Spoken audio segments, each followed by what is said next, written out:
Good morning students, welcome back to my YouTube channel the beauty of physics. भाई साहब मनोज जनेजा। आज के इस वीडियो में बच्चों क्या करने जा रहे हैं, हम 9th क्लास 11 चैप्टर के कुछ back exercise questions remaining cover करने जा रहे हैं। पेज नंबर 59 निकाल लीजिए। 15th क्वेश्चन में पढ़ रहा हूं। Illustrate the law of conservation energy by discussing the energy changes which occur when we draw a pendulum bob to one side and allow it to oscillate. बच्चों मेरे पास एक pendulum Bob है, pendulum है।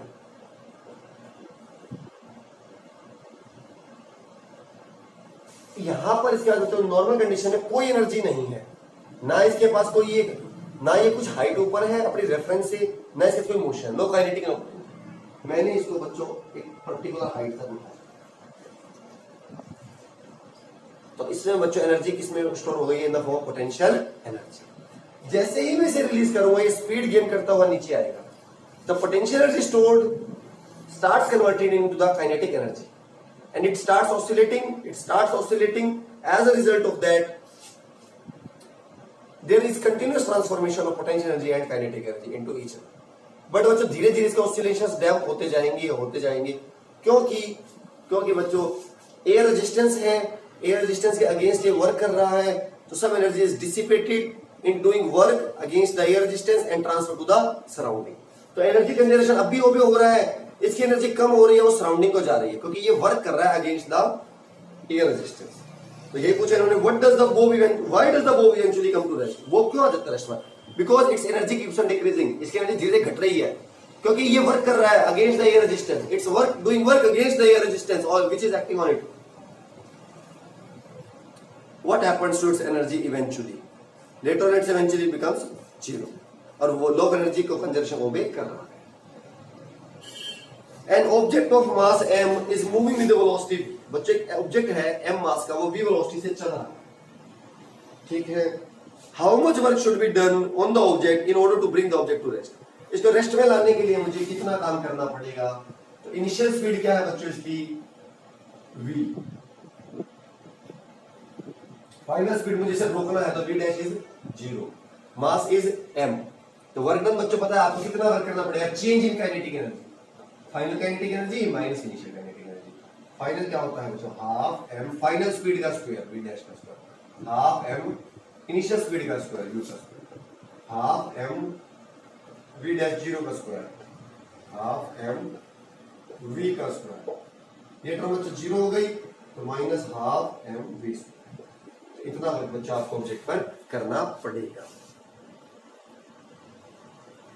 Calculate the work required to be done to stop a car of 1500 kilogram moving at speed of 60 kilometre per hour. तो एक car है जो चल रही है, 1500 किलोग्राम की कार है, 60 किलोमीटर पर आवर से चल रही है। कितना वर्क आपको करना पड़ेगा? कितना वर्क आपको उसको रोकने में करना पड़ेगा? फाइनली रोकना है बच्चों आपको उसको।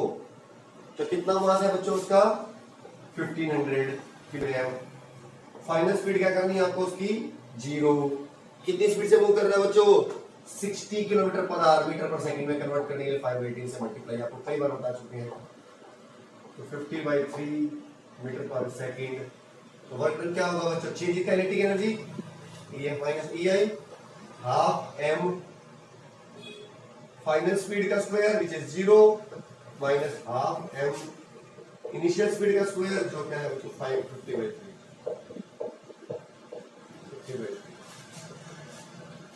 ये बच्चों फर्स्ट टर्म 0 हो गई। 750 250 इंटू 2500 अपॉन 3 123 625/3 जूल। ये है बच्चों आपका आंसर। चलते हैं बच्चों नेक्स्ट क्वेश्चन में।